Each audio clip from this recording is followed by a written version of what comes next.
Bom dia a todos, todas, e estamos aqui com muita satisfação, mais uma vez, abrindo mais um episódio, mais um programa do canal Ciências Sociais em Diálogo, e hoje recebendo o professor Carlos Mello, que nos honra com a sua participação aqui na nossa série de lives. Professor Carlos Mello, que é doutor em Ciência Política, professor sênior fellow do INSPER, analista de política brasileira, palestrante, consultor sobre vários temas concernentes às questões da política brasileira. É comentarista também da Rádio CBN, articulista do Estadão Online, colaborador de vários veículos de comunicação e com certeza vai nos trazer aqui uma reflexão bastante instigante no dia de hoje. Vale destacar também que ele é autor de um livro, qual ele vai um pouco nos brindar hoje com a reflexão também, que é intitulado Decadência e Reconstrução, Espírito Santo, as lições da sociedade civil para um caso político no Brasil contemporâneo. Bem, acho que feitas as apresentações, passo a palavra ao professor Carlos, e a quem eu agradeço mais uma vez a sua disponibilidade, interesse em compartilhar conosco as suas reflexões. Professor Carlos, com a palavra. Muito obrigado, Ana. Bom dia a todos e a todas. Eu quero agradecer a você, Ana Lúcia, pela gentileza dessa apresentação, agradecer a Maria Tereza pelo convite. Eu tenho uma enorme estima pelo departamento de vocês, há alguns anos eu venho acompanhando. Tenho no departamento de vocês um amigo do peito, um mentor que tem uma desvantagem sobre mim, que ele é bem mais velho do que eu, por isso que eu o tenho como mentor, né, o Milton Laueta, grande Milton. Enfim, e acho que vocês fazem há anos um trabalho excepcional de debates, de diálogo, de profusão do conhecimento, produção de conhecimento, o que é muito importante, sobretudo muito importante nos dias que nós vivemos, né? Que esse tempo de negacionismo, esse tempo anti-ciência, anti-conhecimento, onde parece haver um ressentimento muito grande em relação àqueles que estudam, em relação àqueles que leem, em relação àqueles que procuram a reflexão, que procuram pensar, né, com base em dados, com base em evidências, com base na história, antes de falar, antes de sair por aí falando qualquer tipo de bobagem, de imprecação. O que eu combinei com a Maria Tereza, o que despertou o interesse dela e que me honrou com o convite, foi a respeito de um livro que acabou de ser publicado, um livro feito por mim, em parceria com a jornalista Malu Delgado, e com meu colega professor do INSPER, Milton Seligman, que é um livro sobre o estado do Espírito Santo. Né? Por que eu acho o livro importante? Por que nós fizemos o livro? Não é? Porque eu acho que ele é um case. Né? É olhando para a história, é olhando para um case que você talvez consiga tirar uma reflexão um pouco mais ampla, discutir encontrar algumas dinâmicas que sejam universais, digamos assim, né? Se não universais, mas que possam ser utilizadas para a compreensão de outros fenômenos, né? Fenômenos presentes. Então, eu vou falar um pouco do que é o livro, mas vou logo em seguida trazer a reflexão para hoje, o Brasil que nós vivemos, para a disputa que há no Congresso Nacional, na presidência da Câmara e do Senado, para esses dias todos de desespero que nós vivemos. Né? Bom, vamos lá. Em 1980 e poucos, né, logo com a redemocratização do Brasil, com a volta das eleições para governadores e tudo mais, A dinâmica que se estabeleceu no Brasil, com eleições, etc., se estabeleceu no Espírito Santo também. Né? Você teve lá governos da redemocratização. O Espírito Santo sempre foi um estado que tem duas características interessantes. Primeiro, que ele tem um desenvolvimento tardio. Né? Ele era o caminho do imperador ali, né? O caminho do imperador quando estava em Minas para chegar ao mar. Né? Era uma região de produção de café, mas não saía muito disso. Independente disso, né, já em meados do século XX, o Espírito Santo produzia uma tecnocracia muito qualificada, independente disso, corpos técnicos muito qualificados. Né, e quando veio a redemocratização, já um pouco antes até, no governo militar, no período, deixa eu usar o conceito correto, no período da ditadura militar, né, mesmo ali, os técnicos ali começaram a discutir qual seria a vocação do Espírito Santo, qual seria a economia do Espírito Santo para o futuro, enfim. Então, veio a questão do porto, foi muito importante, como um lugar para a gente exportar o nosso produto. O café estava ali. Um pouco mais tarde se descobriu o petróleo. Também havia toda a riqueza das minas de Minas Gerais, também poderiam sair por ali, pelo porto do Espírito Santo. Enfim, o desenvolvimento, embora tardio, tentava se adequar ao mundo do final do século XX. E tudo seguia mais ou menos assim. Não é? Bom, em meados dos anos 80, um governador que havia sido secretário de Finanças, chamado Albuino Azeredo, do PDT, um engenheiro que veio, né, da pobreza, negro, né, foi eleito governador.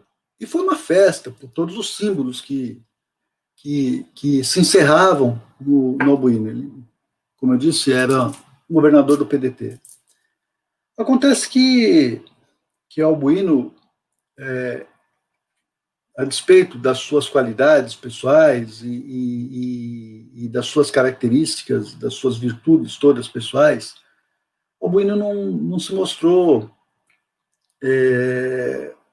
um político experiente. Ele se mostrou um político frágil, fraco, quer dizer, um técnico importante, um empresário que progrediu na vida de uma forma extraordinária, mas está aí uma das confusões do mundo moderno, né? Achar que o sujeito que é um grande técnico, ou que é um grande empresário, um grande empreendedor, vai chegar no Estado e vai demonstrar o mesmo padrão, o mesmo sucesso. Não é assim.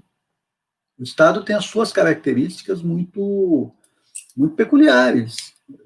Eu faço a parte desse livro, a minha reflexão toda, ela se dá em torno do tema liderança política, e eu tenho alguns textos a respeito. Um deles diz que, grosso modo, tem 3 tipos de liderança. Né? O empresário, qual o instrumento que o empresário tem? O empresário tem o salário.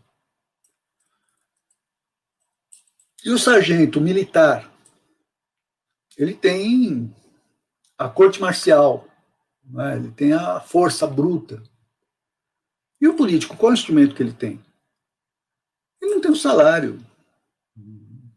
Há em vários lugares do mundo até estabilidade de emprego, etc. Quando se fala do Estado, fora do Estado, nos grupos sociais, nem disso se trata. Ele não tem corte marcial. Qual é o instrumento que ele tem? Ele tem a persuasão, né, o projeto, o olhar para o futuro. Liderança política é uma coisa importante. E não é... Você não encontra em qualquer um. Você não encontra liderança política necessariamente no empresário, só porque ele foi um bom empresário. Ou no militar. né, que, aliás, é uma discussão muito, muito pertinente. Né? Liderança política é algo específico, e o Albuino não tinha. O Albuino foi cometendo erros atrás de erros, enveredou por um certo populismo, e se enfraqueceu muito diante da Assembleia Legislativa.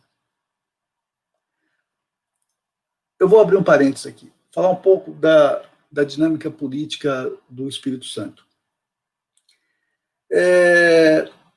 O Espírito Santo está ali colado no Rio de Janeiro e se favorece muito disso, mas também sofre repetidas vezes das mazelas do Rio de Janeiro. Na década de 80, no Rio de Janeiro, houve lá um conflito grande com os contraventores do jogo do bicho, os bicheiros, tudo. Aliás, gente que vem, muita gente que vem ali da repressão política dos anos 70. Aliás, eu sugiro a vocês a leitura do livro do Bruno Paes Manso, né, sobre as milícias, né, interessantíssimo livro, que vai remontar esse processo do Rio de Janeiro, vai chegar no Espírito Santo também. E houve lá um conflito no Rio de Janeiro, e vários desses setores ligados ao jogo do bicho, à repressão, né, a um grupo que era ligado ao Esquadrão da Morte, chamado Escuderie Lecoq, espirrou do Rio de Janeiro e foi para o Espírito Santo. E como acontece em vários lugares, o crime ele vai se estabelecendo e vai se organizando. E é natural que comece a ter influência política. Né? Comece a haver uma penetração nas instituições. E isso aconteceu na Assembleia Legislativa do Espírito Santo. Então, nós temos dois processos paralelos. Né? Um executivo, que não era talhado à política, um executivo fraco, frágil, e um legislativo que vinha nesse processo. Claro que a gente não pode dizer que todo legislativo era assim, no Espírito Santo, mas que vinha nesse processo. Bom, então nós juntamos dois fenômenos, né? O governador fraco e uma Assembleia Legislativa com o vírus oportunista. Né? O Albuino foi ameaçado de impeachment e aí cedeu tudo que poderia ceder para os caciques da Assembleia Legislativa do Espírito Santo. Né? Claro que o grupo do Albuino, não havia reeleição ainda na época, o grupo do Albuino perdeu a eleição. Quem se elege para suceder o Albuino é o Vitor Buarque. O Vitor Buarque havia sido prefeito de Vitória, eu não estou bem certo, enfim, deputado pelo PT, um médico muito respeitado, etc., que assume o governo do Estado. Isso já no começo dos anos 90, 94. A situação já era complicada, mas houve um problema ali, um agravante. Vamos lembrar que 94 é o ano da edição do Plano Real. O Plano Real foi feito dentro de um clima, de uma atmosfera de disputa política muito grande. Foi no ano da eleição, foi o projeto que viabilizou Fernando Henrique Cardoso, e que contou com muitas críticas do PT. E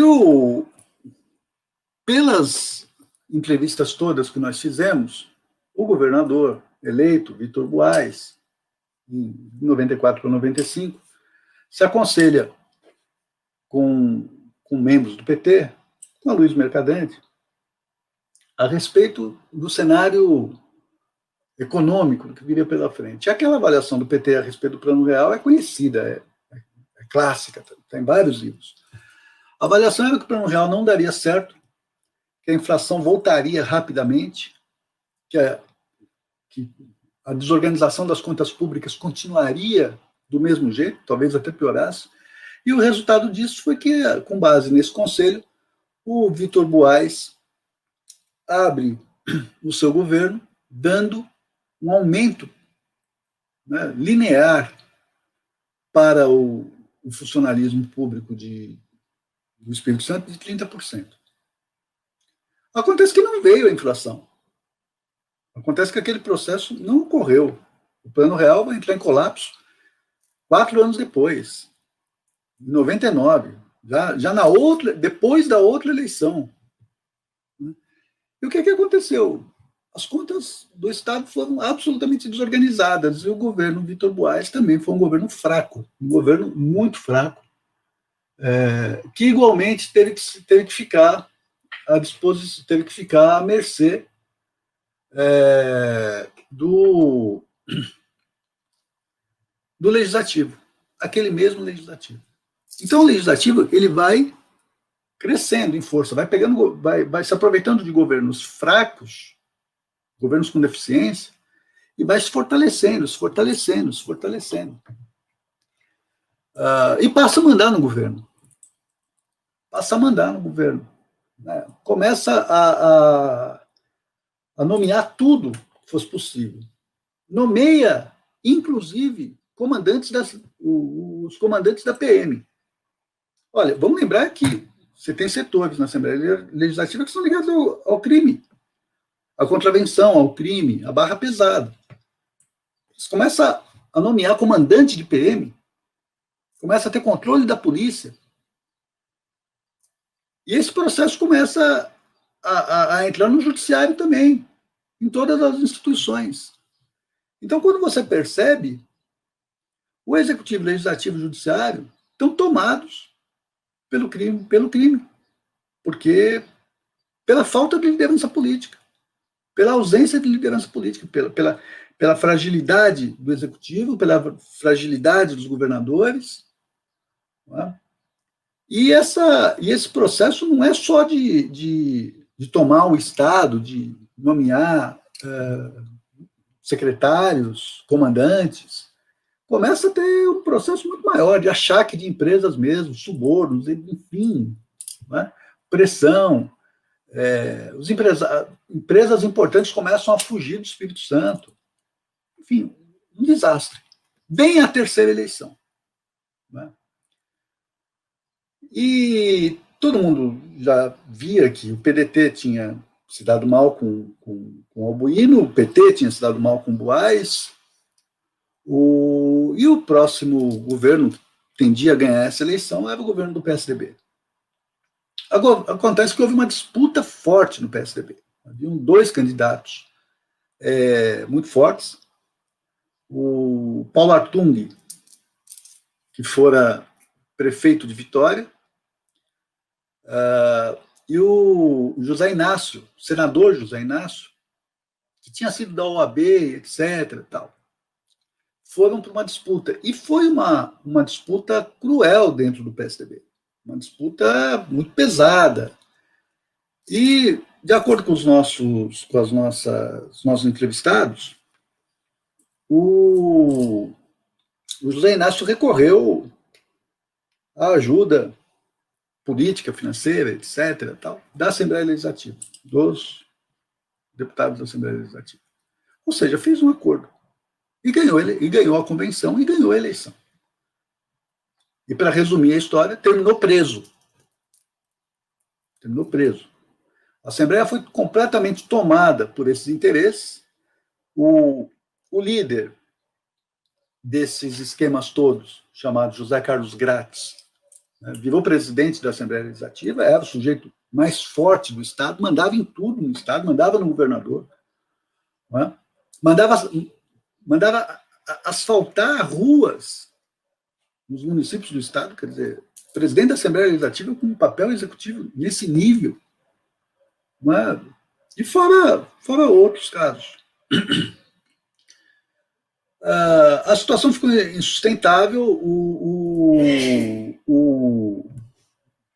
Como eu já disse, o processo de de corrupção ficou muito grande, o achaque às empresas ficou muito grande, a violência ficou muito grande, o domínio do judiciário, o domínio do sistema carcerário, o domínio do sistema policial, tudo isso se deu, ou seja, o crime organizado tomou conta do Estado. E é claro que um sistema de terror se estabeleceu, né? Quem é que vai fazer oposição a isso? Um advogado da OAB que se colocou no primeiro momento foi morto. A morte política, foi morto. E a coisa ficou muito feia, até que alguns setores da sociedade começaram a dizer, basta, chega. Desse jeito não dá. O livro começa mais ou menos aí. Essa história toda está no livro, mas o primeiro capítulo começa falando de uma reunião chamada pela igreja, pelo bispo Dom Silvestre, e pela OAB, presidida pelo Dr. Agessandro. Eu sou péssimo para nomes e sobrenomes, me desculpe, mas está lá no livro. Reunião marcada para as 3 horas da tarde, 2h55, quase ninguém ali, todo mundo com medo de aparecer, e aos poucos começaram a aparecer. Se criou, aos poucos, 2 movimentos, um chamado Espírito Santo em Ação, que era o movimento de empresários, que começaram a dizer basta também, e o Reage Espírito Santo. Veja, não são políticos, é a sociedade, né, que começa a se organizar. Isso ganha expressão na imprensa, a imprensa do Brasil inteiro passa a divulgar o que acontece no Espírito Santo, os índices de criminalidade no Espírito Santo.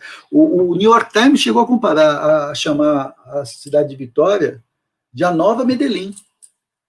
Essa época, Medellín é tomada pelo cartel do Pablo Escobar, para que vocês tenham uma dimensão dessa comparação.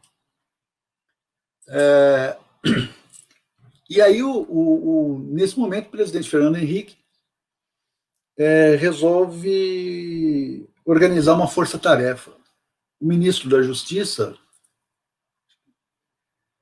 José Carlos Dias, se não me engano, é a favor da intervenção no Estado, tal, mas havia, né, aquela questão, olha, você intervém no Estado, você não vota mais nada no Congresso, você paralisa tudo, etc., que foi o que nós vimos no Rio de Janeiro de 2017, o que veio a calhar para o governo Temer, porque não queria votar mais nada mesmo, depois do Joés Zeidei, né? E fazia um estardalhaço muito grande, talvez não resolvesse. O Fernando Henrique promove ali uma força-tarefa, onde designa promotores federais, juízes federais, polícia federal, que começa a agir no sentido de entender esse esquema e desmontar esse esquema. Um esquema de crime organizado, de muita violência num Estado, você não resolve com o exército na rua, você resolve com inteligência, investigação. Follow the money, segue o dinheiro, enfim, aquela coisa toda.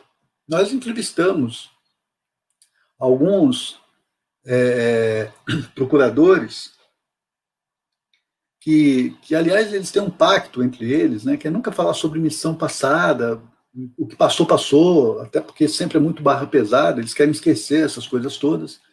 E aí alguns nos deram depoimentos e nós preservamos os nomes. Mas conversamos com pessoas que foram centrais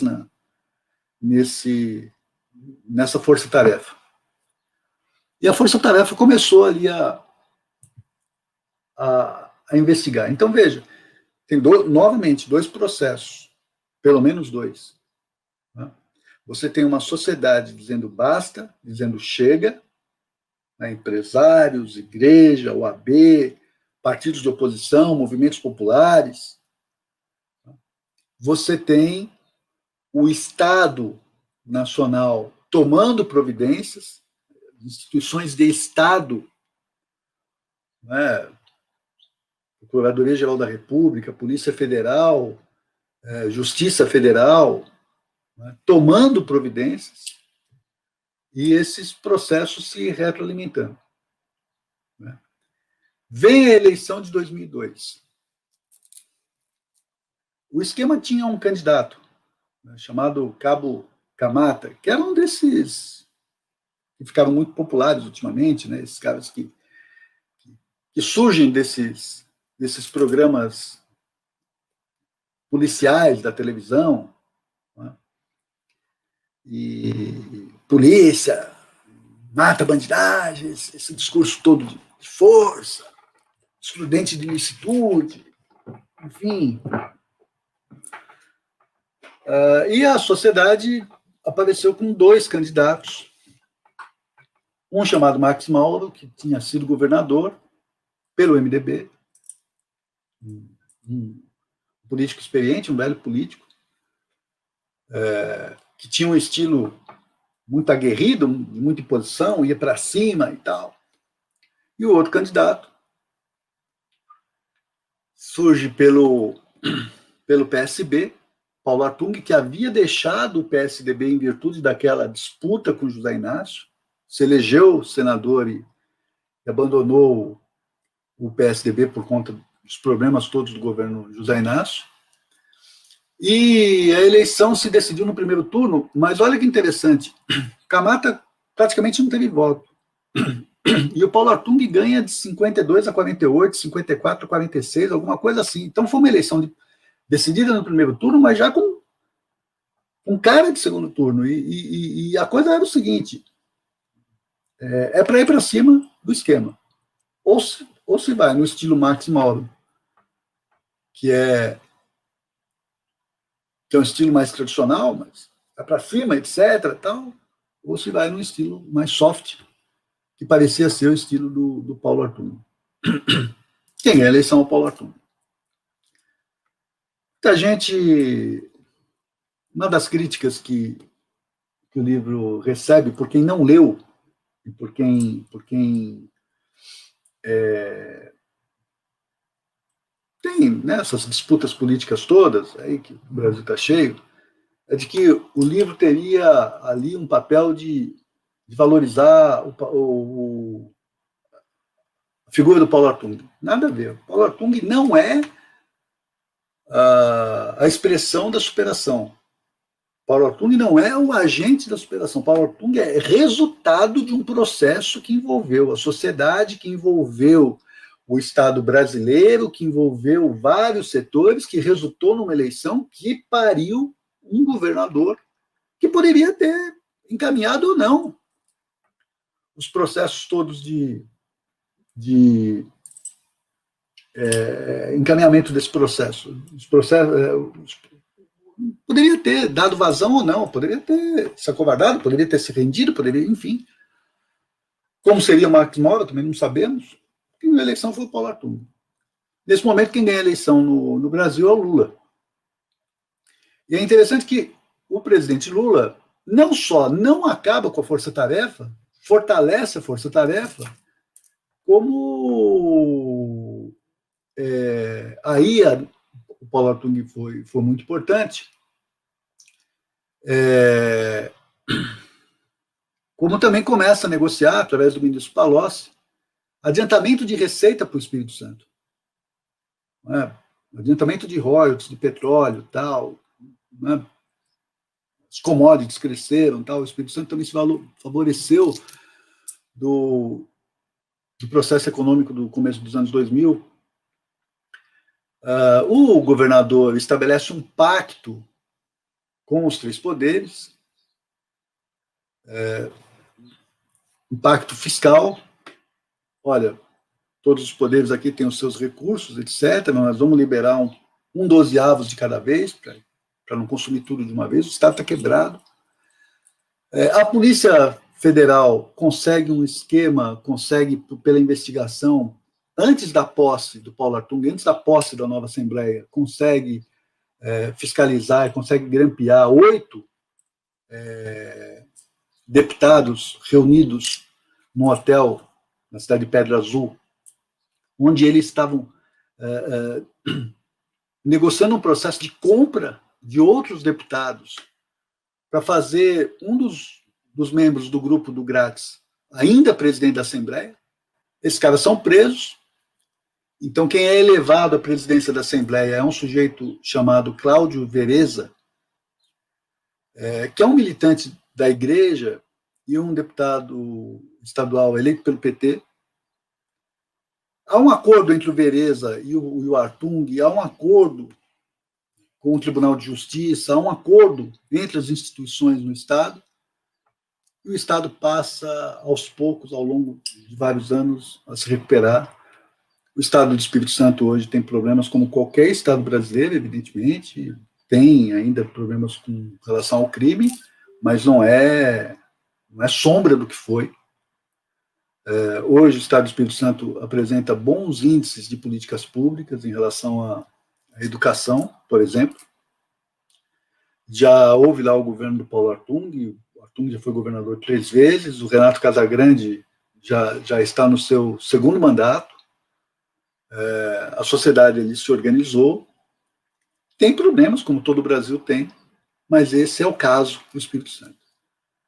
Por que nós fizemos isso? Porque isso tudo é muito parecido, por exemplo, com o Rio de Janeiro. Olha para o Rio de Janeiro, olha a Assembleia Legislativa do Rio de Janeiro, olha os governadores do Rio de Janeiro que estão presos. Isso tudo é muito parecido com o Brasil. Aliás, o Rio de Janeiro, né, esses setores do Rio de Janeiro hoje estão na política nacional. Essas milícias, esse crime organizado, todo, de alguma forma ocuparam espaço na política nacional. Então, nosso trabalho, nosso objetivo era entender o caso do Espírito Santo para ler o caso do Rio de Janeiro e o caso brasileiro. Né? Nós começamos a pesquisar em 2017, era para publicar em 18, resolvemos não publicar em 18 por conta da eleição, né? E foi bom porque aí a gente ganhou um tempo, ganhou o ano de 2019 para observar o governo Bolsonaro, né? Então, para observar o presidencialismo de coalizão, como que o presidencialismo de coalizão funciona. Claro, o presidencialismo de coalizão existe no mundo inteiro, mas depende de como que você faz a coalizão, evidentemente. Aliás, quem prefacia o livro é o pai do termo, né? O Sérgio Abranches, que faz o prefácio do livro, que muito nos honrou. E é isso, quando você olha para esse processo nacional, o quanto que, por exemplo, o livro várias vezes questiona, o quanto que, por exemplo, o Eduardo Cunha, que depois foi preso, aliás, ainda está preso, embora seja domiciliar por conta da pandemia, está preso, Eduardo Cunha.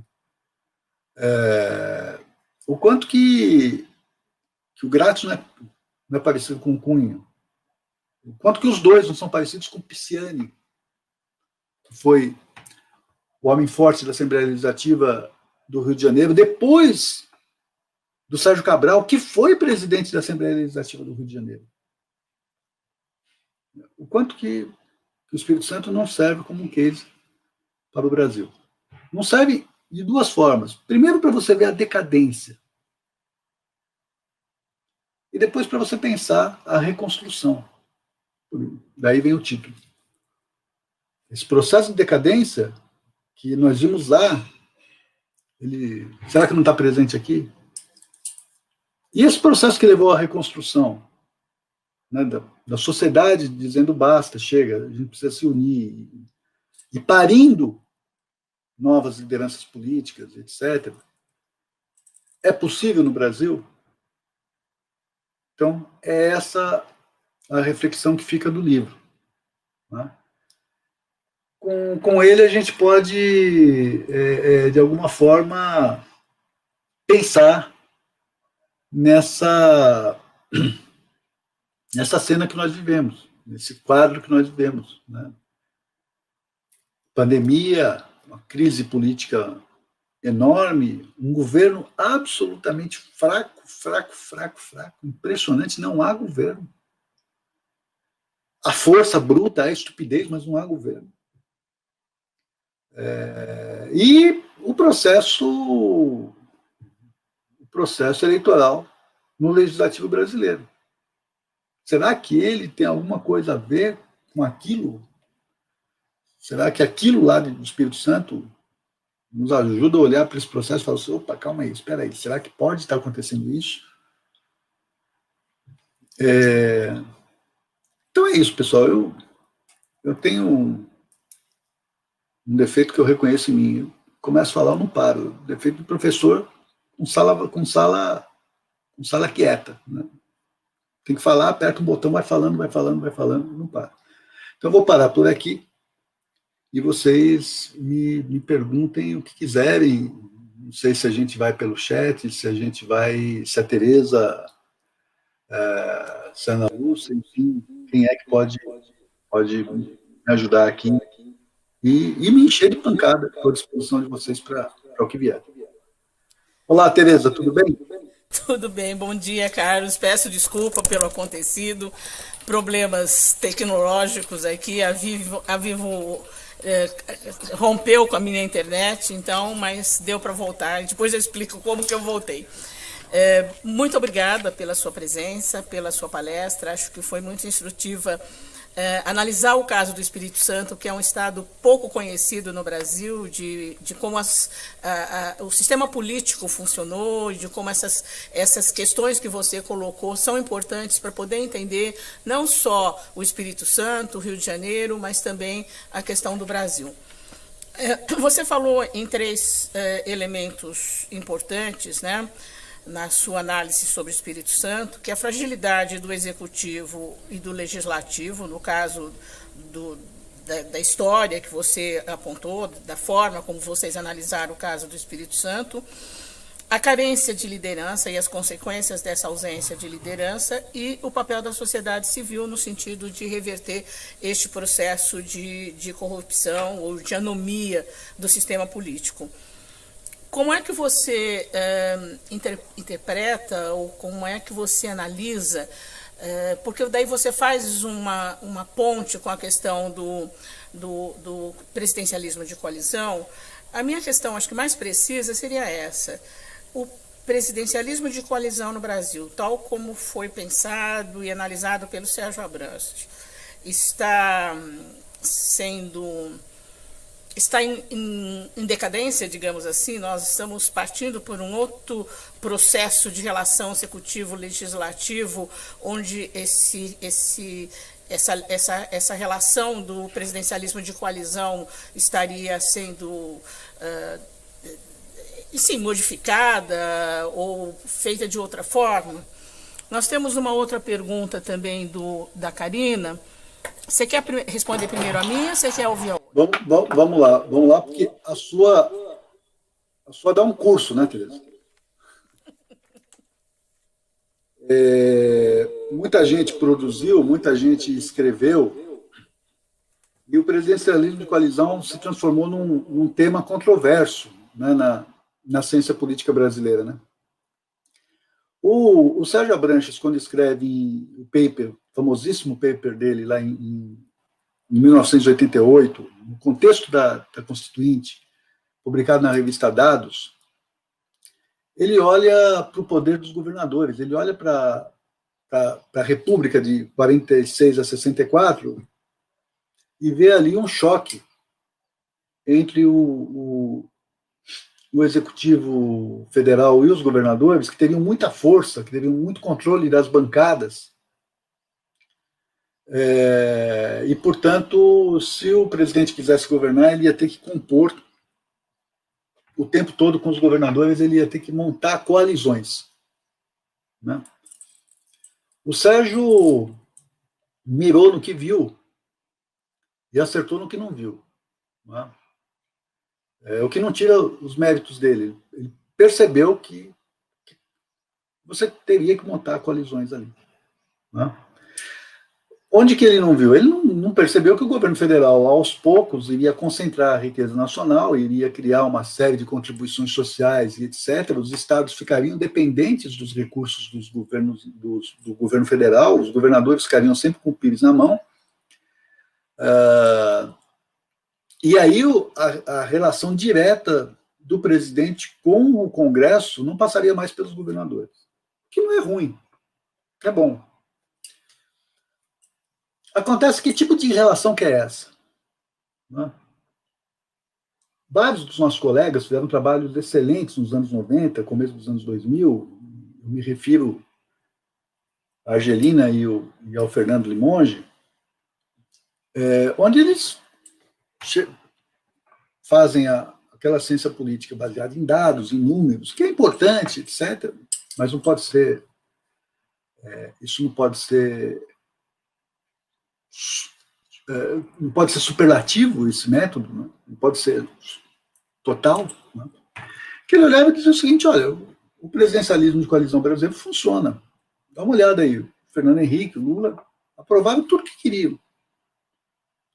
É verdade. Mas aprovaram como? Em primeiro lugar, esse como não aparece. Aprovaram compartilhando espaços. Compartilhar espaço faz parte de qualquer coalizão que você monte, seja no presidencialismo ou no parlamentarismo. Você compartilha espaço. É verdade. Mas no Brasil você vai compartilhando espaços, você não tem uma coalizão programática. As coalizões, elas acabam discutindo ponto a ponto, votação por votação. E cada enxadada tem que achar uma minhoca, né, para usar uma expressão do interior. Né? Então, cada votação é uma nova negociação. Mais cargos, mais recursos, mais isso, mais aquilo. Você não consegue fazer uma negociação programática onde o fisiologismo funcione como um mero lubrificante, apenas para azeitar a máquina quando necessário. Não. A lógica que acabou se estabelecendo é a lógica do fisiologismo. É a cada votação uma nova distribuição de recursos, de cargos, etc. Né? Isso quando tem sucesso. Mas é aquilo que nem chega a ser votado. Você não tem dados para o que não chega a ser votado, porque você sabe que não vai ter maioria no Congresso. E aquilo que foi modificado, né? E aquilo que o Executivo sequer mandou. Então, não é assim que o Executivo tem total controle do Congresso, por conta do fisiologismo. Tem controle do Congresso dentro de uma determinada pauta, de uma determinada agenda, cujo motor, cujo dínamo é muito fisiológico. Você precisa ter coalizões onde a ideia programática seja o móvel, né, o motor, e que a distribuição de cargos, etc., tal, passe pelas negociações e que seja de uma vez por outra. Para isso, você precisa ter liderança política, e não é com esse papo furado de nova política e velha política. É boa política ou má política. É o tipo de habilidade que você tenha para negociar, os interlocutores que você consegue estabelecer. É possível? É possível. Mas o Brasil tem tido dificuldade com relação a isso. E aí tem uma coisa interessante que está em alguns dos meus trabalhos, que a gente vai percebendo o ciclo desse presidencialismo de coalizão. Né? Quando você tem um primeiro governo, é uma maravilha. Você tem, sei lá, quantos mil cargos à sua disposição, teu adversário perdeu, você manda todo mundo embora, você tem um monte de cargos para distribuir, e tudo bem, é a lua de mel, você aprova o que você quiser. Se você tiver o mínimo de inteligência, você aprova o que você quiser. Claro, se você falar assim, não vou fazer a velha política, não vou negociar com bancadas temáticas, como o Bolsonaro fez, aí é um desastre. Mas aí é uma coisa que está fora do campo da racionalidade política. Né? Então você aprova o que você quiser. Mas como você não fecha isso num projeto, como o sistema político brasileiro também teve várias deformações, né? Você foi muito permissivo na proliferação de partidos, né? Foi deixando criar partidos e mais partidos, mais partidos. Você aprova uma legislação de fidelidade partidária, só que abre espaço para o cara ir para outro partido. E aí você vai tendo novos partidos, fusões, etc. Tal, vai ficando cada vez mais complicado. E aí vem a reeleição. Você já deu tudo que você tinha em termos de recursos. Vem a reeleição, você tem que dar mais para formar uma boa coligação, ter tempo de televisão, se eleger, etc. Tal. Aí você começa a estar as joias da coroa, cargos de estatal, etc. Esquemas. Começam a vir os esquemas. No caso do Brasil, no período do PT, nós vivemos um ciclo interessante. Nós vivemos a eleição, a reeleição, a sucessão e a reeleição da sucessão. Foram 4 mandatos. Bom, quando a gente olha para o 4º mandato da Dilma, já não tinha mais o que dar. E você tinha, na lógica do fisiologismo, o primo inter pares do fisiologismo sentado na presidência da Câmara, que era o Eduardo Cunha, que queria tudo, mas não havia mais o que dar. A coalizão entrou em colapso. O resultado foi o impeachment. Não, calma aí. Quando veio o Temer rearticulou tudo, era uma questão de habilidade. Não é uma questão de habilidade porcaria nenhuma. Ele fez um reloading. O que é um reloading? O pessoal do PT foi embora, ele pegou aqueles cargos todos, redistribuiu e fez uma nova maioria. Foi isso que o Temer fez. O Temer não fez mágica. Não. Imagina. Os recursos oratórios e de persuasão do Temer são deploráveis. Né? Não foi isso. Os recursos não foram esses. Né? Foi uma redistribuição, porque tirou. Né? O PT teve vários cargos à disposição de novo e você rearticulou uma maioria que serviu para pouca coisa, né? Porque o governo não decola ali também. Quando veio o Bolsonaro, o Bolsonaro não entende nada desse processo. Ele não quer fazer, no primeiro momento, não quis fazer o fisiologismo, mas também não tinha nada, não tinha processo, não tinha projeto, não tinha nada para colocar no lugar. Achava-se, entendia-se como um imperador que tinha mais poder do que o legislativo, que poderia se impor ao legislativo, quebrou a cara. Quando vieram as suas mazelas pessoais, problemas com seus filhos, ele compõe com o legislativo. Em torno do quê? De governabilidade? Não, em torno de blindagem pessoal. A relação que ele tem com o Centrão é uma relação de blindagem pessoal, não é uma relação programática. Tanto que o que foi aprovado no Congresso Nacional como reforma da Previdência foi feito a despeito do governo. O Bolsonaro não tem projeto. Não conseguiu parir uma reforma da Previdência, não conseguiu parir uma reforma tributária, não conseguiu parir uma reforma administrativa, não conseguiu parir porcaria nenhuma. O que se deu pela lógica do Congresso Nacional por conta de um núcleo reformista dentro do Congresso Nacional. Então, foi isso. Então, o presidencialismo de coalizão, ele é necessário, ele é importante, Tereza. Eu me alonguei na tua resposta, por isso que eu disse que dava um curso, mas ele precisa ser uma equação muito ponderada entre programa, persuasão, liderança política, etc., e algum fisiologismo. Não é uma relação de muito fisiologismo e algum projeto e alguma liderança. Não é assim, é o contrário. Né? Que é o que nós vivemos e estamos vivendo ainda no Brasil. Espero ter te respondido. Se quiser me passar a outra, talvez eu tente responder. Tudo bem, acho que a outra pergunta tem um pouco de continuidade daquilo que você falou, que é a questão da liderança. É a pergunta da professora Karina, e ela diz o seguinte: diferentemente do que aconteceu no Espírito Santo, discute-se no Brasil saídas ainda fora da política. Propostas como atrair como candidatos figuras como Sérgio Moro e Luciano Huck, atores com visibilidade nacional, mas sem experiência política de fato. Quais seriam as consequências? Olha,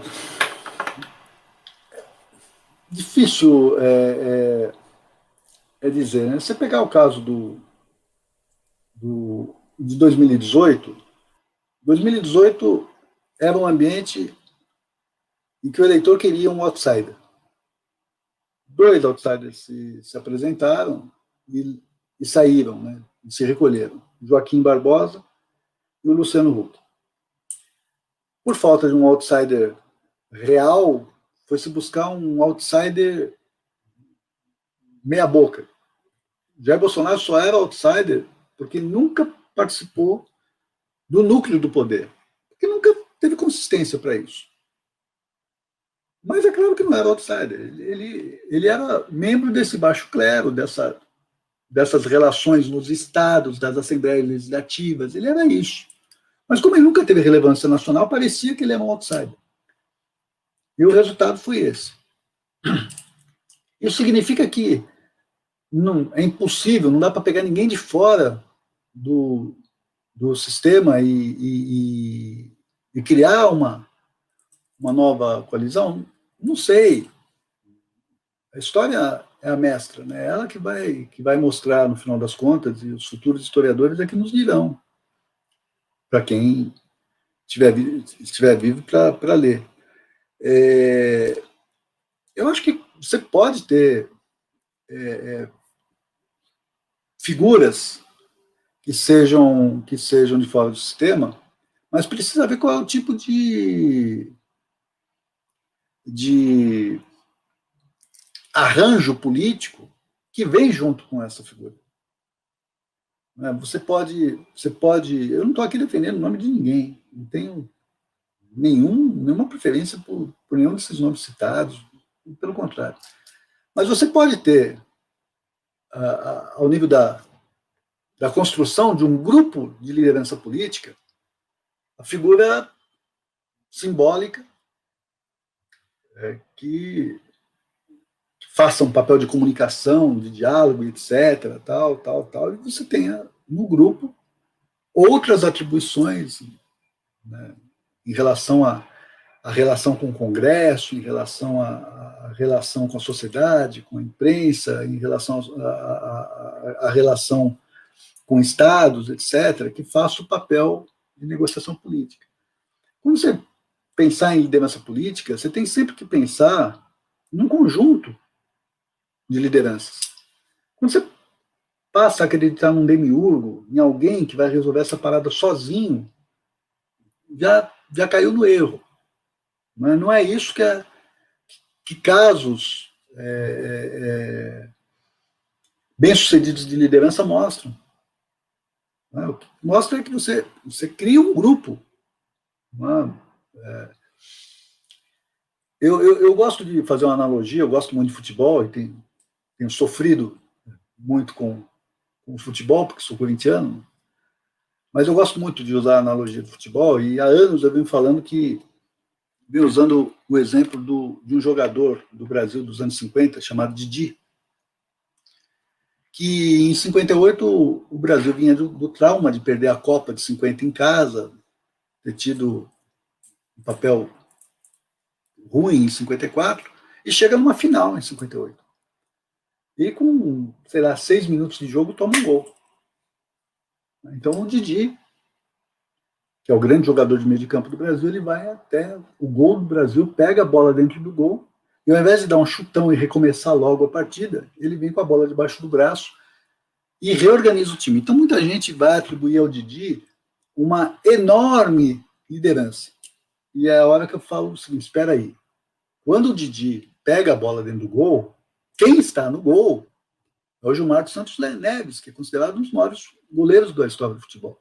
Na lateral direito, Djalma Santos. Na lateral esquerda, a enciclopédia Milton Santos. No ataque, ninguém menos do que Garrincha e Pelé. Então, você tem um time. Então, a nossa questão é que se esses personagens aparecem como demiurgos, o cara que vai resolver e etc., eu não tenho a menor confiança nisso. Agora, se surge uma massa política que cria uma lógica política, um ambiente político, e aí você tem o símbolo para vocalizar um projeto político, isso pode ser diferente. Não sei se o Brasil é capaz de criar isso. Não sei, tenho dúvidas em relação a isso. Não sei se a nossa crise vai se superar tão cedo. não é? Mas eu acho que tem que ser pensado nesse nível de complexidade, não é? Se é simplesmente o demiurgo que surge ali para... Por que o Joaquim Barbosa se filia ao PSB e sai fora de repente em 2018? Não é?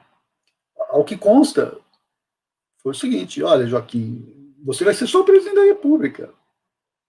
Você não conhece o sistema. A gente vai precisar organizar esse sistema. E o Joaquim, muito imperioso, todo mundo lembra dele como presidente do STF, né, onde se colocava acima dos seus pares, e o presidente do STF não é chefe dos outros ministros, ele simplesmente coordena o trabalho da mesa. Não, assim eu não brinco, vou embora, etc. E tal. Então, o arranjo político é um arranjo mais complexo. A liderança política ela é resultado de um processo social de vários atores. De certa forma, isso apareceu no Espírito Santo, ainda que depois o Paulo Artung tenha se projetado, etc., tenha criado um certo grau de personalismo em torno dele, tudo mais, mas no primeiro momento foi resultado de um conjunto de forças políticas. Foi isso que aconteceu lá. Muito obrigado, acho que nós estamos com o nosso tempo encerrado. Teríamos horas para ficar conversando sobre os temas que você levantou, e especialmente essa questão que eu acho hoje muito importante, que é a construção de lideranças, a ausência de lideranças nesse sentido do conjunto da força política que você colocou.